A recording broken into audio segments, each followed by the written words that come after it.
Bonjour à tous, ça va? Donc aujourd'hui, on va continuer toujours dans notre série sur l'épître aux Philippiens.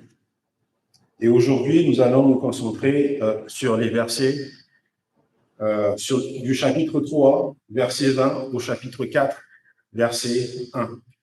Et donc, j'ai intitulé le titre de mon message, Notre citoyenneté céleste.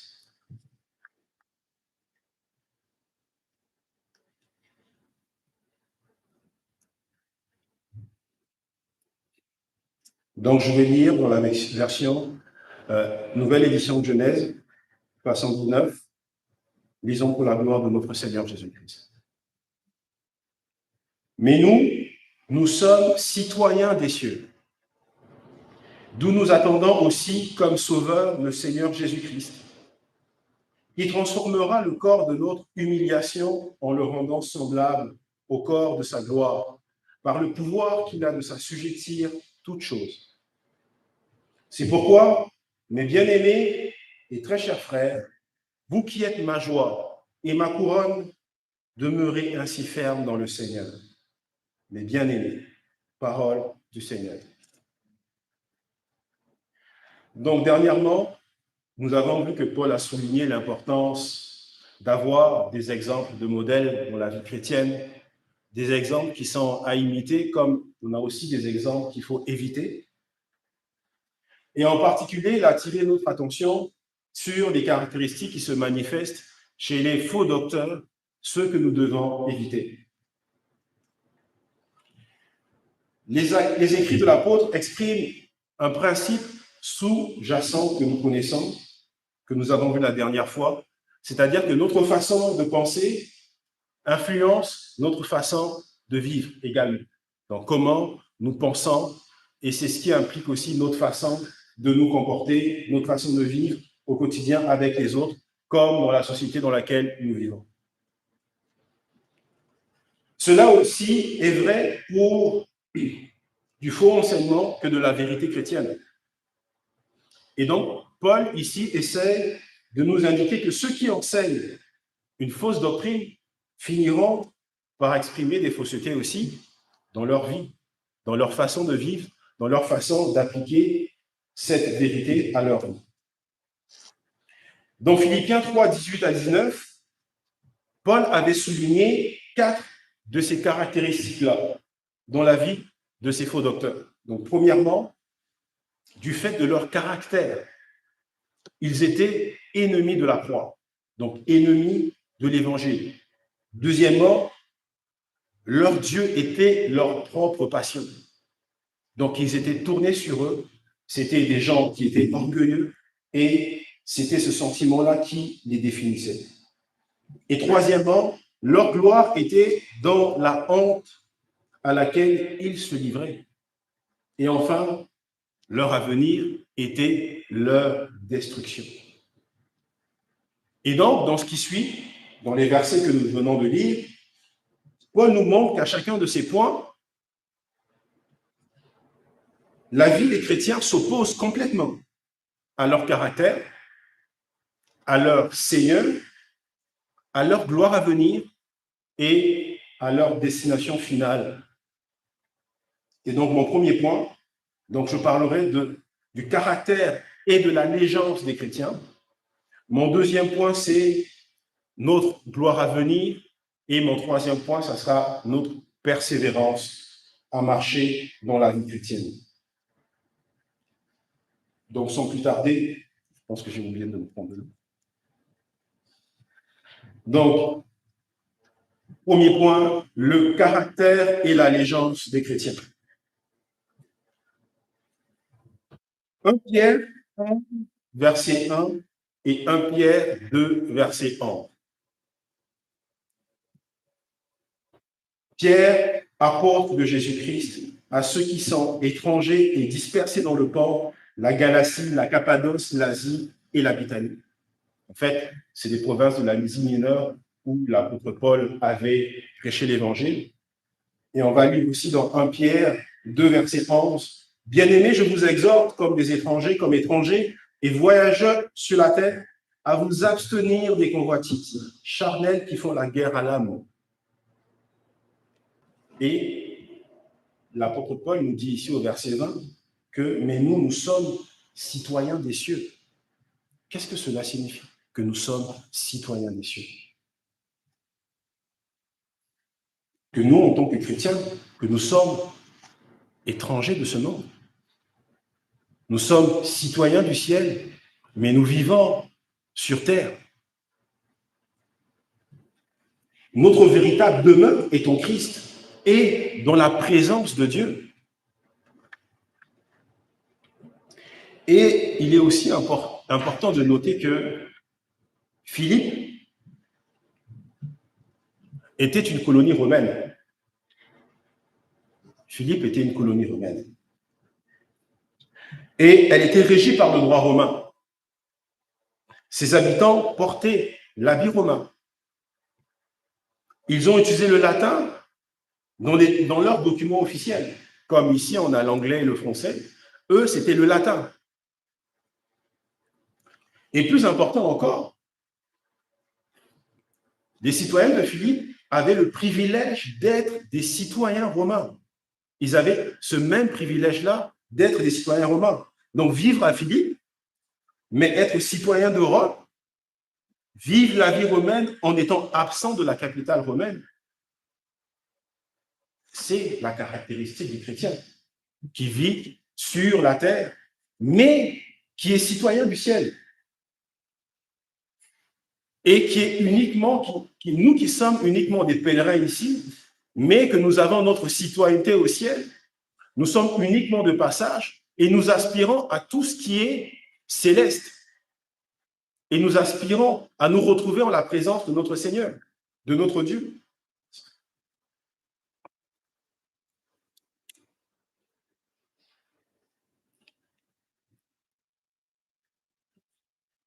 Nous sommes donc en Christ, nous avons fait l'appel, nous avons fait l'expérience d'un appel céleste, nous appartenons à notre pays et sommes citoyens de ce pays-là, et non de ce monde dans lequel nous vivons, où nous sommes uniquement des pèlerins et de passage. Donc, ce qui inclut que notre caractère, comme les faux docteurs qui étaient uniquement tournés sur les choses de ce monde, notre caractère devrait être différent, en fait, de ces personnes-là. Parce que nous aspirons aux choses d'en haut, nous aspirons à cette félicité céleste avec notre Christ, et nous devons nous affectionner des choses d'en haut, et non des choses de ce monde.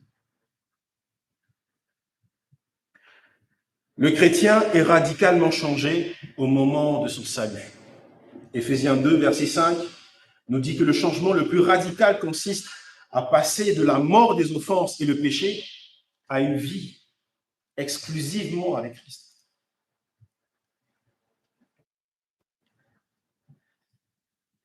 Quand nous lisons Romains 3, verset 26, 1 Jean 2, verset 12, nous voyons que la grâce de Dieu nous est accordée et sur la base de la foi au Seigneur Jésus-Christ, nous sommes justifiés devant lui et nos péchés sont pardonnés.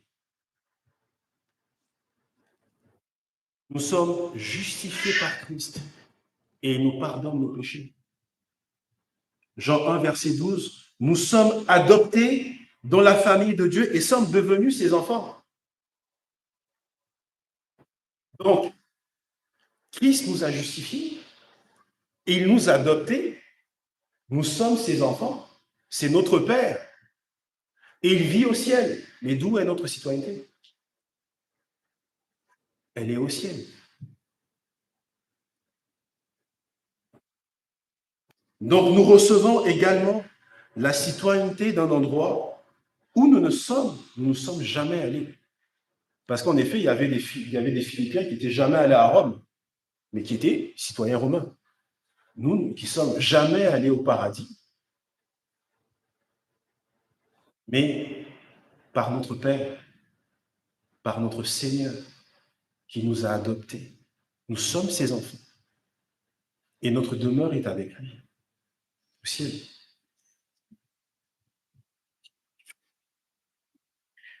Et Jean Calvin, dans ses commentaires sur ce passage, nous dit que ce passage est une source très abondante de nombreuses exhortations qu'il était facile à chacun d'en tirer. Par le lien que nous avons avec Christ, il prouve que notre citoyenneté est au ciel, car il n'est pas convenable que les membres soient séparés de leur chef. Parce qu'il n'est pas convenable que les membres, c'est-à-dire nous, soient séparés de leur chef. En conséquence, comme Christ est au ciel, pour que nous puissions être conjoints à lui, il est nécessaire que nous demeurions en esprit séparés de ce monde. En esprit séparés de ce monde. On a parlé de la discipline de l'esprit.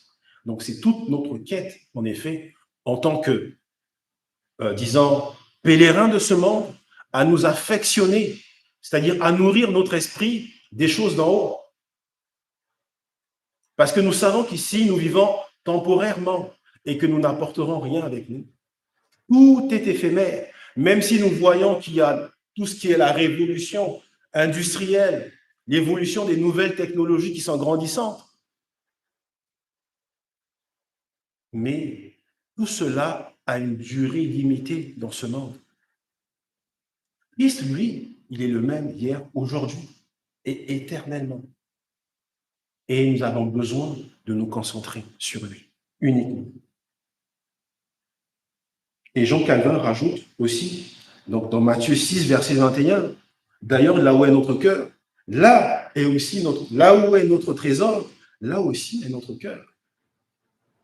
Non dans ce monde, mais dans le ciel avec notre Seigneur. Et lorsque nous nous concentrons sur les versets 19 à 20 du chapitre 3, nous attendons avec impatience quelqu'un qui vient du ciel. Nous attendons avec impatience Christ qui vient du ciel. Même si nous n'en sommes pas encore là, c'est une réalité. Tout vrai chrétien est citoyen du ciel. Tout vrai chrétien est citoyen du ciel et non citoyen de ce monde. Même si nous avons une citoyenneté canadienne, elle est temporaire parce que notre corps ne vivra pas éternellement.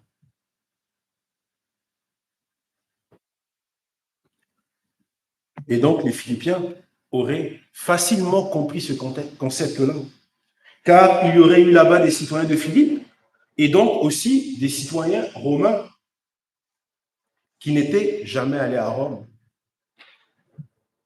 Ils n'avaient jamais vu la cité de Rome. Ils étaient toujours à Philippe, mais ils étaient citoyens romains. Ils ont compris que c'était la réalité de leur citoyenneté qui était importante. Ils ont compris que c'était leur citoyenneté qui était importante et ce n'était pas l'emplacement où ils se trouvaient. Ce n'était pas une question d'emplacement. C'était cette réalité. Ils comprenaient qu'ils étaient citoyens romains. Mais même s'ils n'étaient pas à Rome, ce n'était pas une question d'emplacement, mais qu'ils savaient qu'ils étaient romains, citoyens romains. Et c'est ce qui doit nous définir aussi en tant que chrétiens. Nous sommes citoyens du ciel, même si nous sommes sur terre.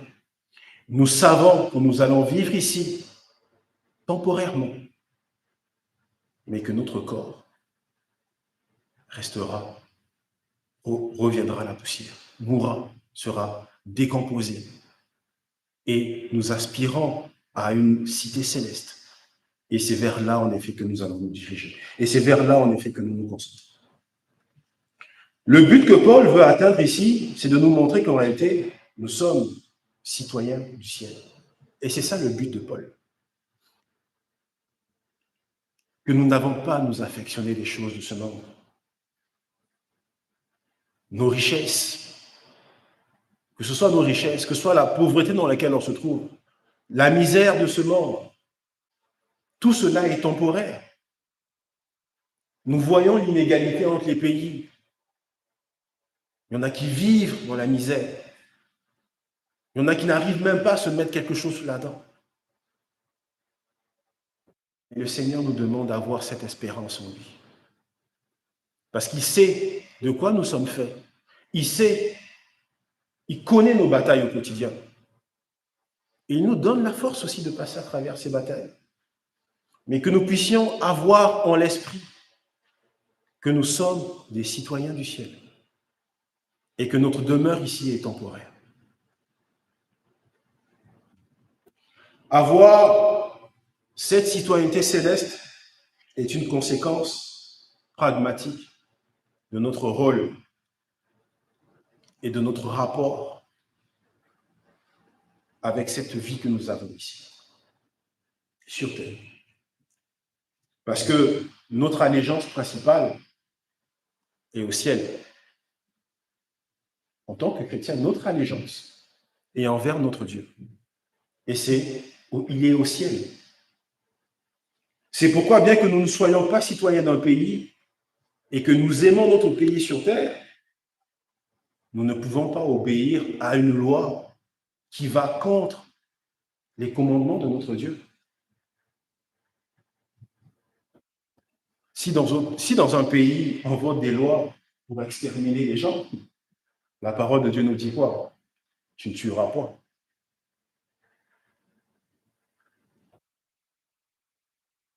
Si un pays vote des lois pour lapider des gens innocents, c'est plus une justice.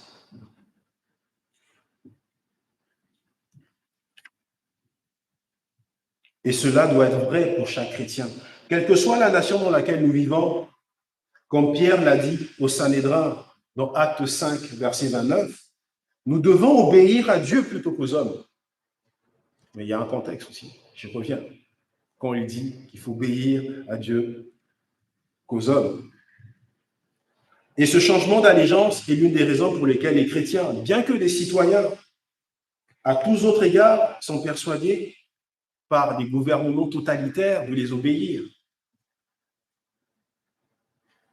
On dire que nous avons la grâce de ne pas être dans un gouvernement totalitaire, parce qu'il y a des pays où c'est complètement différent. Il y a des autorités qui demandent l'allégeance du peuple, qu'on puisse les vénérer. Ça existe. Et là, en tant que chrétien, qu'est-ce qu'on fait? C'est vrai qu'on ne le vit pas, mais il y a des chrétiens qui le vivent. Il y a des chrétiens qui sont persécutés. Il y a des chrétiens qui sont lapidés parce qu'ils croient en Dieu et refusent de se soumettre à une autorité charnelle qui a été créée par Dieu. Nous n'avons pas adoré le Créateur, la créature plutôt, mais nous avons à adorer notre Créateur, pas la créature.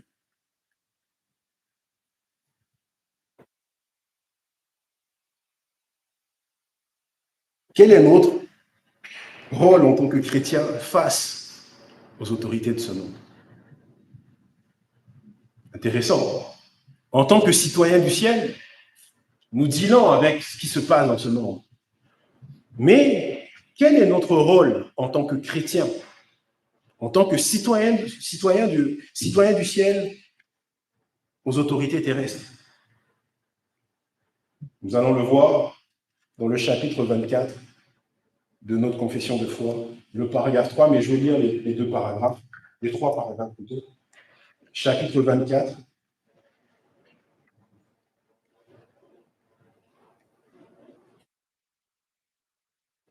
Gouvernement politique, je vais lire le chapitre 1. Dieu, le suprême Seigneur et roi de tout le monde, a établi sous son autorité des magistrats ayant autorité sur les citoyens, pour sa propre gloire et pour le bien public. À cet effet, il leur a donné le pouvoir du glaive pour la protection et l'encouragement des gens de bien et pour le châtiment des malfaiteurs. Paragraphe 2. Il est légitime pour des chrétiens d'accepter et de s'acquitter de la charge de magistrat quand ils y sont appelés. Dans l'exercice de cette charge, comme ils doivent spécialement maintenir la justice et la paix, selon le droit de chaque État et royaume, ils peuvent à cet effet, maintenant, sous le Nouveau Testament, faire légitimement la guerre lorsque les circonstances le justifient et l'imposent. Et le chapitre 3, qui est l'objet de ce message. Puisque les magistrats sont établis par Dieu aux fins susmentionnées, c'est-à-dire 1 et 2, nous devons leur être soumis dans le Seigneur,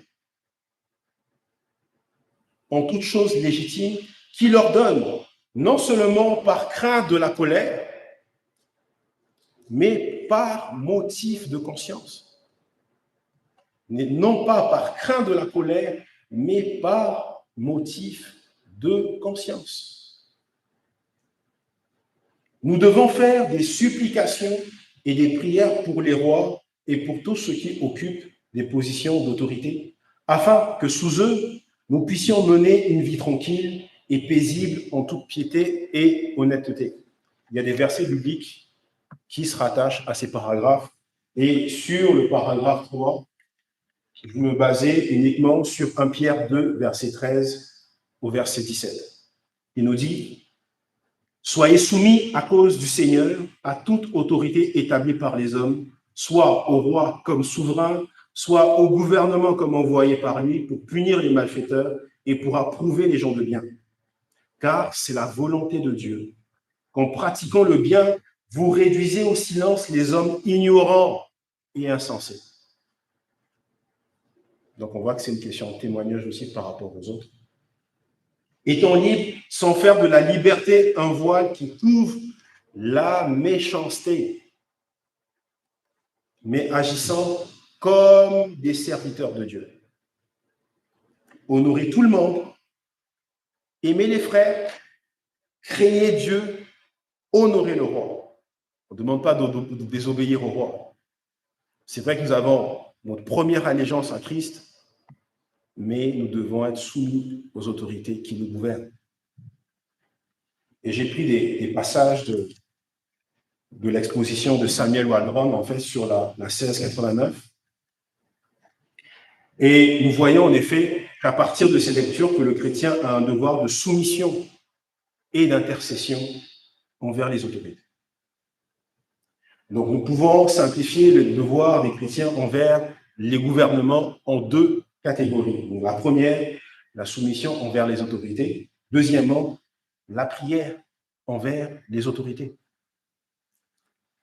Et notre confession de foi précise que notre soumission s'exerce dans le Seigneur. Notre soumission s'exerce dans le Seigneur.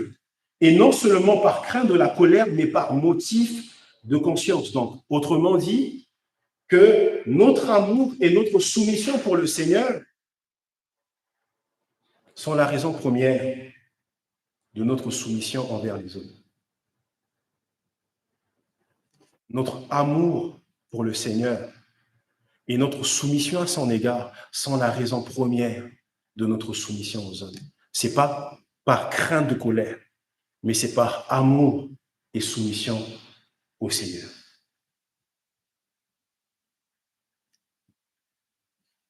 Donc, en tant que chrétiens, nous ne souhaitons pas uniquement éviter les problèmes avec les gouvernements qui nous dirigent, mais le Seigneur veut par-dessus tout qu'on puisse faire le bien en son nom.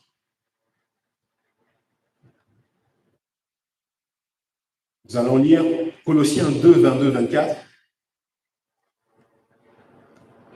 Serviteurs, obéissez en toutes choses à vos maîtres selon la chair. Non pas seulement sous leurs yeux, comme pour plaire aux hommes, mais avec simplicité de cœur, dans la crainte du Seigneur. Tout ce que vous faites, faites-le de bon cœur, comme pour le Seigneur et non pour des hommes, sachant que vous recevrez du Seigneur l'héritage pour récompense. Servez Christ, le Seigneur. Et c'est ça, le motif de conscience qui nous pousse au civisme surtout et à l'obéissance.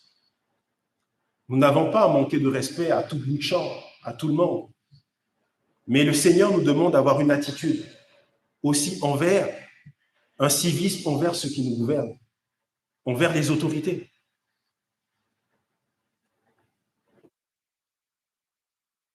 Et donc concrètement, le devoir de soumission envers les autorités nous exige trois choses.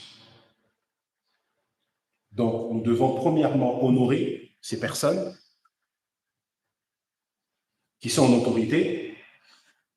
Il n'est pas, en fait, on lit Acte 23, 2, 5.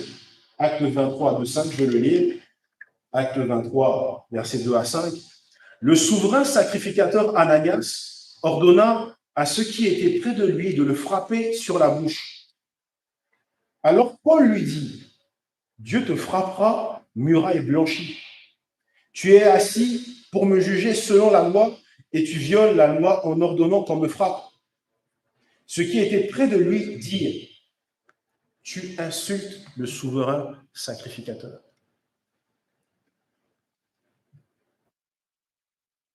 Tu insultes le souverain sacrificateur de Dieu. Et Paul dit, je ne savais pas, frère, que c'était le souverain sacrificateur, car il est écrit, tu ne parleras pas mal du chef.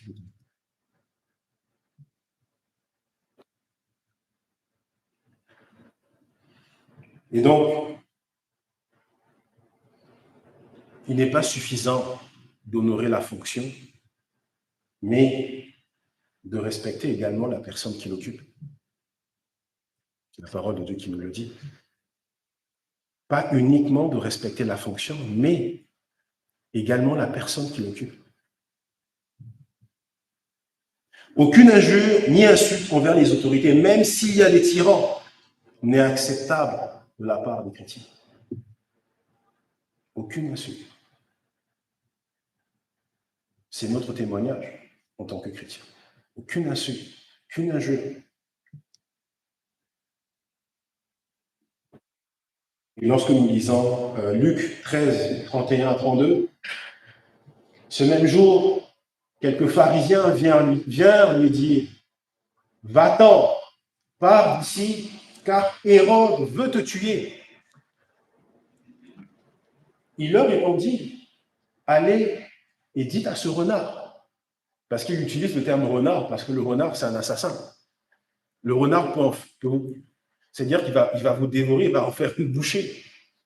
Il dit, dites à ce renard qui veut me tuer, en effet, voici, je chasse les démons et je fais des guérisons aujourd'hui et demain, et le troisième jour, j'aurai fini. Il n'y a eu aucune injure de Jésus.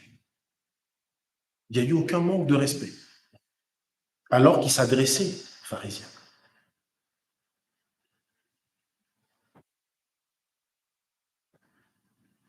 Et aujourd'hui, nous remarquons aussi, on parle de désobéissance civile, mais on a la désobéissance facile. On désobéit un peu à tout. Mais pensons à ce que nous sommes. Des chrétiens. Et nous sommes non seulement, nous sommes saints et lumière. Donc les gens, lorsqu'ils nous regardent, ils nous voient comme des enfants de Dieu. Ils nous voient comme sauvés, peut-être pas pour certains, mais notre témoignage doit pouvoir les édifier.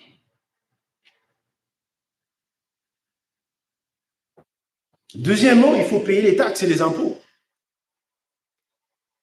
Oui, des fois ça fait mal, c'est lourd à la fin de l'année, mais il faut les payer. Et la parole de Dieu nous dit dans Marc 12, 14, 17, il faut rendre à César ce qui est à César. C'est pas parce que les gouvernements utilisent ces moyens-là pour faire des guerres ou pour éliminer des gens je ne sais pas où, mais nous devons faire notre part. Nous remplissons un devoir et ce qu'ils font, c'est Dieu qui s'en occupe.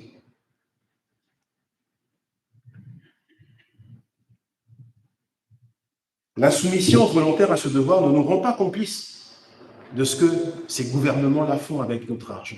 Ça ne nous rend pas complices. Troisièmement, la soumission implique que nous devions obéir à l'autorité civile. Romains 13, 1 à 12. Que toute personne soit soumise aux autorités supérieures, car il n'y a point d'autorité qui ne vienne de Dieu, et les autorités qui existent ont été instituées de Dieu. C'est pourquoi celui qui s'oppose à l'autorité résiste à l'ordre que Dieu a établi. Et ceux qui résistent attireront une condamnation sur eux-mêmes.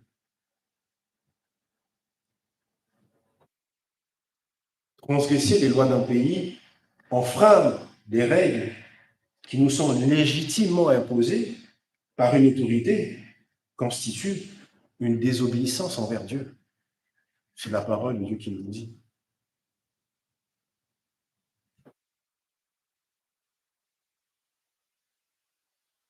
Fait important, c'est que ça s'applique à tout type d'autorité, pas uniquement au gouvernement. Ça s'applique dans l'Église aussi.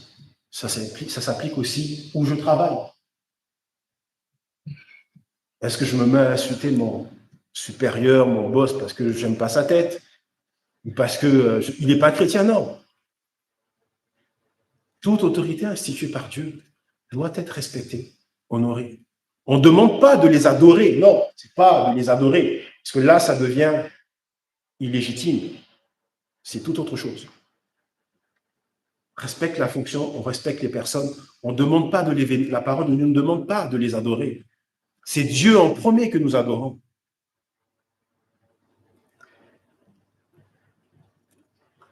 C'est aussi le cas dans la famille. Nous avons des pères, nous avons des mères. Mais nous ne leur manquons pas de respect. Nous honorons. Honore ton père, honore ta mère. La parole de Dieu nous demande d'honorer nos parents aussi. C'est un principe biblique. Par contre, la confession limite cependant l'obéissance due en la restreignant aux choses légitimes. Lorsqu'une autorité exige quelque chose de légitime, le chrétien peut désobéir en toute bonne conscience. Le chrétien peut désobéir en toute bonne conscience, mais dans le respect. Actes 5, 27 à 29. Après qu'ils eurent amené en présence du Sanhédrin le souverain sacrificateur, les interrogea en ces termes. Ne vous avons-nous pas défendu expressement d'enseigner en ce nom-là? Et voici, vous avez rempli Jérusalem de votre enseignement. Et vous voulez faire retomber sur nous le sang de cet homme. Pierre et les apôtres répondirent, il faut obéir plutôt qu'aux hommes. On n'a pas, et en effet, je dirais qu'on a quand même la grâce de Dieu, parce que le gouvernement ne s'ingère pas dans les problèmes de l'Église, ne dicte pas le type d'enseignement que nous devons avoir, parce que dans cette circonstance-là, il y a une désobéissance, en effet, qui est légitime. Si un gouvernement s'élève pour dire, ben, je suis votre Seigneur, je suis votre empereur, adorez-moi, adorez ma statuette. C'est une désobéissance légitime qui doit s'opérer, mais dans la paix, dans le respect. La désobéissance légitime n'implique pas une rébellion et demeure compatible avec le devoir d'honneur et de respect en l'autorité. Daniel 3, verset 18. Sinon, sache, ô roi, que nous ne servirons pas tes dieux et que nous n'adorerons pas la statue d'or que tu as élevée. Ils n'ont pas voulu adorer cette statuette. Ils ont même dit, ô roi, ça s'est fait dans le respect. Il n'y a pas eu de rébellion. Et dans une telle situation, le croyant accepte simplement les conséquences. S'il faut mourir, ben on mourra pour Christ. Parce qu'on a été fidèle jusqu'à la mort, jusqu'à la fin. Et donc, cette triple soumission d'honneur, d'impôt et d'obéissance est accompagnée d'un devoir d'intercession, de prière pour nos autorités. En Timothée 2, 1 à 4, si j'exhorte donc avant toute chose, à faire des prières, des supplications, des requêtes, des actions de grâce pour tous les hommes, pour les rois et pour tous ceux qui sont élevés en dignité, afin que nous menions une vie paisible et tranquille, et en toute piété et honnêteté. Cela est bon et agréable devant notre Dieu, notre Seigneur, qui veut que tous les hommes soient sauvés et parviennent à la connaissance de la vérité. Nous devons prier pour nos autorités, pour avoir cet environnement propice à faire avancer l'Évangile, pour avoir cet environnement afin d'évangéliser pour la gloire de notre Seigneur.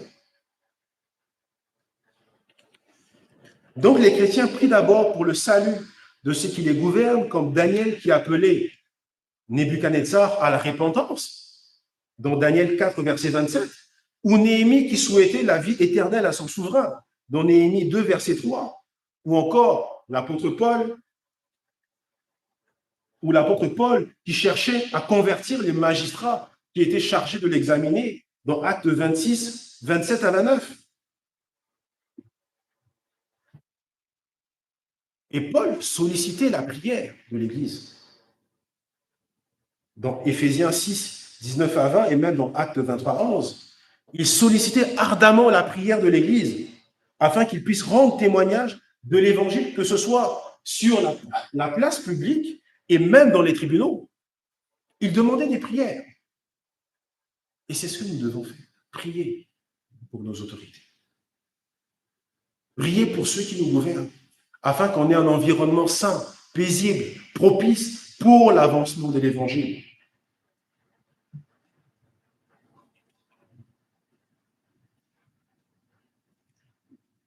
Les chrétiens prient également afin que le gouvernement et les autorités soient favorables à la prospérité de l'Église.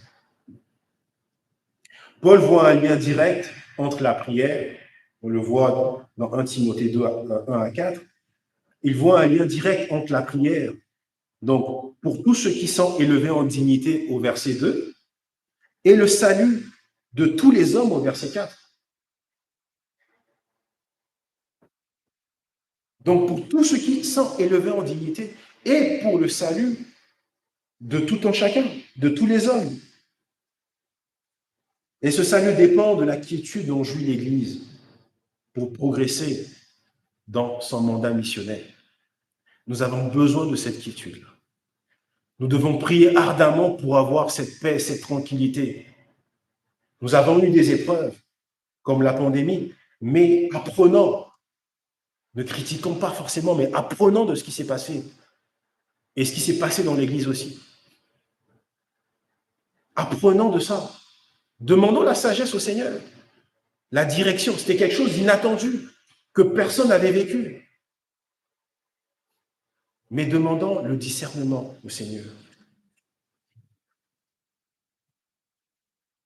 Et notre rôle en tant que pèlerin, même si nous nous attendons à Christ, en tant que citoyens du ciel, c'est de rester attachés à Christ, de garder nos regards sur lui. Parce que nous avons une course, comme Paul le dit, et que nous ne sommes pas encore arrivés à la fin de la course. Nous continuons cette course, mais tout en sachant que nous avons des défis ici-bas. Mon deuxième point, notre gloire à venir. La gloire des faux docteurs, dans les versets 19, était dans leur honte, dans tout ce qu'ils affectionnaient.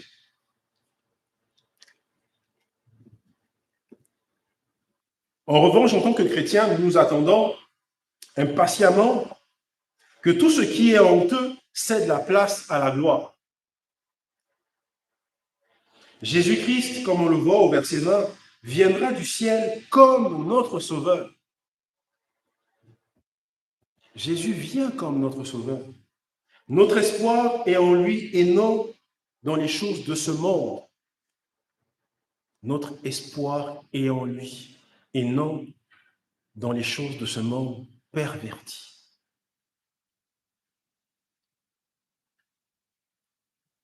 Et au verset 21, nous voyons qu'il viendra aussi comme le Seigneur qui exercera son autorité sur toute la création. Il a un pouvoir qui lui permet de s'assujettir toute chose. Toute chose sur terre lui est soumise. choses. Parce que c'est lui qui a créé toutes choses.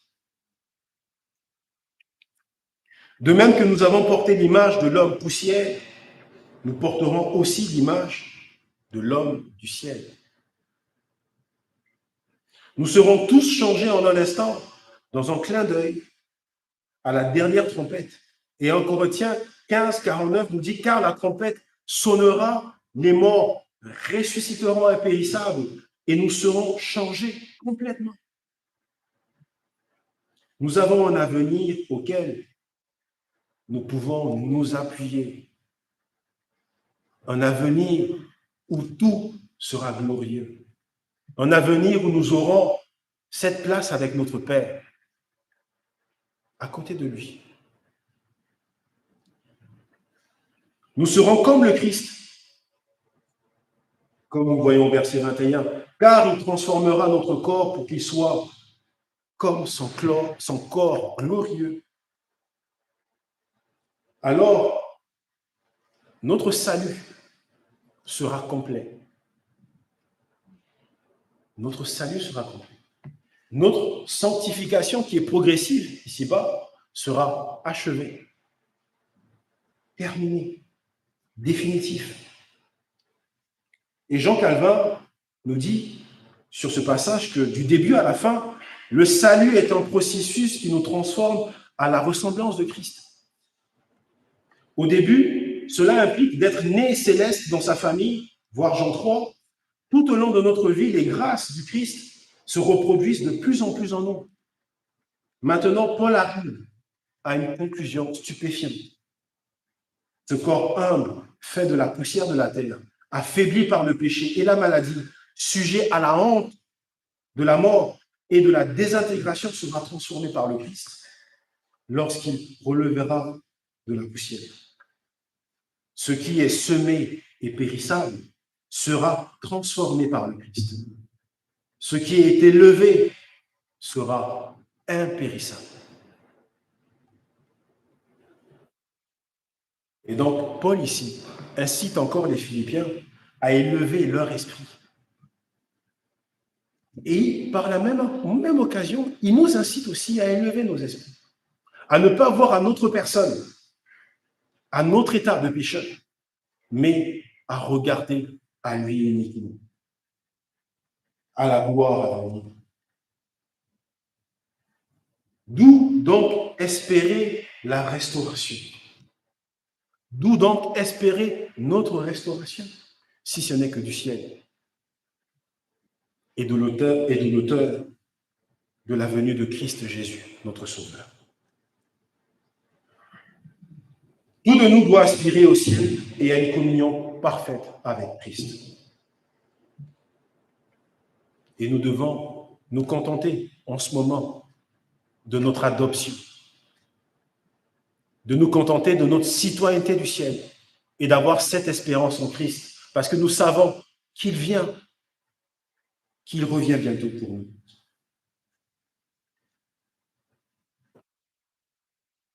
Et Matthew Henry nous dit que alors le corps sera rendu plus glorieux. Non seulement ramené à la vie, mais ressuscité à un grand avantage. Observez le pouvoir par lequel ce changement sera opéré. Puissions-nous être toujours préparés pour la venue de notre juge. Préparés pour la venue de notre juge. Cherchant à ce que nos corps vils ça veut dire nos corps qui inspirent un mépris, ce corps qui est sans dignité, soit changé par son pouvoir. Et nous appliquons chaque jour à lui faire revivre nos âmes à la sainteté, pour nous délivrer de nos ennemis et employer nos corps et nos âmes comme des instruments pour sa justice et à son service. Pour la justice et à son servir, nos corps, nous devons les dédier pour le Christ. Notre corps est le temple de Christ. Mon dernier point, mon exhortation finale, l'apôtre Paul dit C'est pourquoi, mes bien-aimés et très chers frères, vous qui êtes ma joie et ma couronne, demeurez ainsi fermes dans le Seigneur, mes bien-aimés. Et Paul conclut sa doctrine, comme à l'habitude, par des exhortations des plus urgentes, des plus pertinentes, percutantes, afin d'atteindre l'esprit des Philippiens, mais afin aussi de nous atteindre, nous, chrétiens de ce monde. Et nous voyons aussi qu'il y a de l'affection dans ces mots. Il parle de mes bien-aimés, de ma couronne, de ma joie. Ce n'était pas pour les flatter, non. C'est parce qu'il voyait leur état. Il était témoin de la marche de ces Philippiens-là. Il les appelle sa joie, sa couronne, parce que ravis de voir ce qu'ils avaient accompli. Et Paul leur demandait de rester fermes. La fermeté. Il veut dire que leur condition est approuvée, la condition dans laquelle ils se trouvaient approuvée. Mais Paul a conscience que notre âme, notre corps charnel est faible. Et c'est pourquoi il insiste, il est ferme. Matthieu 26, 41, veillez et priez afin que vous ne tombiez pas dans la tentation. Veillez et priez afin que vous ne tombiez pas dans la tentation. La tentation de toute, c'est tout type de tentation. Ça peut être nous, ça peut être les autres. Notre péché rémanent. Mais veillez et priez. Tenez bon et tenez ferme. Le vivant espoir et la perspective de la vie éternelle doivent nous rendre stables et constants dans notre marche chrétienne, dans notre marche ici-bas, dans notre lutte contre le péché. Parce que notre chemin, celle qui nous emmène vers la Jérusalem céleste, n'est pas un chemin tout rose comme on le dit. Il y a des épreuves, il y a des embûches qui peuvent venir de partout, de l'Église, de nos familles, de nos proches, mais demandons la sagesse de Dieu. Parce que nous pouvons tout perdre ici-bas. Tout perdre.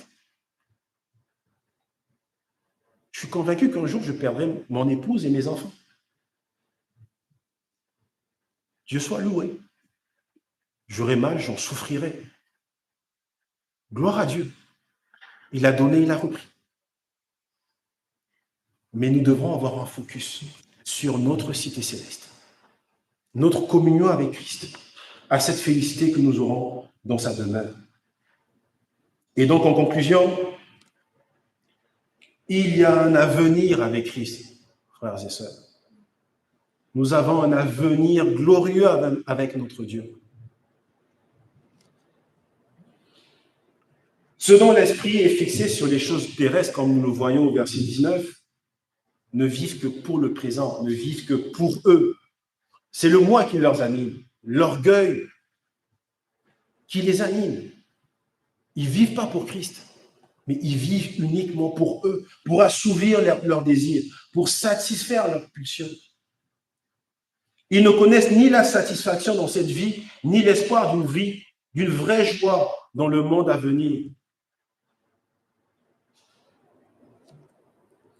En tant que chrétiens, en revanche, nous avons nos bénédictions en Christ. Cette grâce qui nous attend avec impatience. Que le Sauveur, notre Seigneur Jésus-Christ, vienne nous prendre avec lui. En tant que chrétiens, notre citoyenneté est au ciel et notre première allégeance est donc à Christ. C'est celui que nous devons adorer, c'est celui sur qui nous nous reposons entièrement.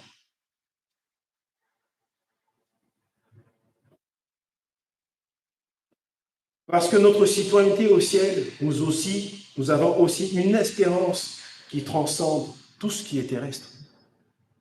Lorsque Jésus reviendra, nous recevrons des corps glorifiés, immortels et incorruptibles. C'est sur ça que nous devons mettre notre espérance. pas sur ce corps charnel, mais à notre gloire à venir. Paul est un modèle sur la façon de vivre en tant que chrétien dans une citoyenneté, une société qui est complètement dégénérée. Paul, c'est ce modèle-là. Mais Paul aussi a un modèle qui est Jésus-Christ. Paul est un exemple de modèle terrestre. Sa vie reflétait Jésus-Christ dans tous les aspects. Et il a gardé cela comme sa priorité, de ressembler à Christ, de marcher comme Christ. Il a appris à utiliser sa citoyenneté romaine au profit de l'Évangile, pour faire avancer l'Évangile, pour l'œuvre de son Dieu. Et nous devons faire de même de notre citoyenneté. Nous sommes bénis d'être dans un pays prospère. Nous sommes bénis d'être dans ce pays. Comme je l'ai mentionné, il y a des chrétiens qui sont persécutés, qui ne peuvent même pas prononcer le nom Jésus-Christ. Soit parce qu'ils vont être lapidés, persécutés. Mais nous avons cette grâce-là. Soyons ces serviteurs-là, sans importance. Des serviteurs inutiles pour Christ. Servant les autres. Faisons avancer l'œuvre de Dieu.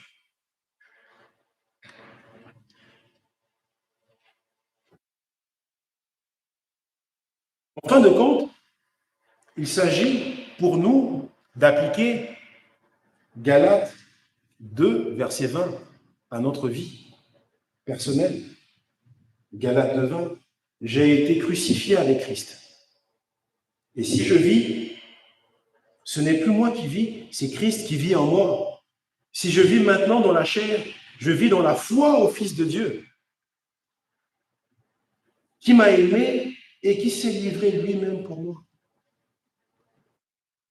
Christ est livré pour nous, pour nos péchés. Il a pris sur lui tout le châtiment qui pesait sur nous. Et par lui, par son sacrifice sur la croix, lui qui a été obéissant, on parle d'obéissance, il a été obéissant jusqu'à la croix, lui qui était divin, il s'est humilié, il s'est fait injurier sans pour autant retorquer. Et nous qui sommes, nous,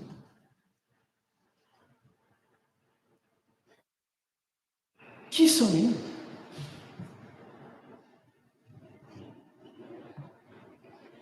Si telle est notre motivation et notre manière de vivre l'Évangile, alors nous vivrons ardemment selon notre citoyenneté au ciel, tout en demeurant sur terre dans une génération perverse, mais en gardant les yeux fixés sur Christ.